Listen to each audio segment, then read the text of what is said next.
આજે હું શેર કરી રહી છું મારા મમ્મીની સ્પેશિયલ રેસીપી પાણીચું અથાણું।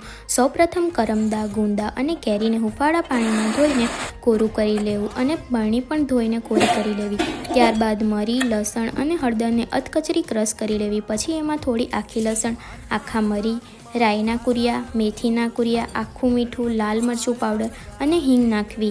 હિંગ થોડી જ નાખવી, નહીંતર કાળું પડી જશે। ત્યારબાદ એમાં દિવેલ નાખી મિક્સ કરી લેવું। એમાં પછી કેરી, ગુંદા, કરમદા અને આખા સૂકા મરચાં નાખી મિક્સ કરી બરણીમાં ભરી દેવું। દર ત્રીજા દિવસે બરણી હલાવતા રહેવું, જ્યાં સુધી પાણી નહીં થઈ જાય ત્યાં સુધી। પાણી થઈ જાય પછી વાંધો નહીં, અને એમાં તમે ગુવાર સિંગ, ગરમેડ, કાકડા, બીલા પણ નાખી શકો છો। જે વસ્તુ નાખો એ ધોઈને કોરી કરીને નાખવી, અને બધી જ વસ્તુ અથાઈ જાય પછી તમે ખાઈ શકો છો। આવી જ રેસીપી માટે ફોલો કરવાનું ભૂલતા નહીં।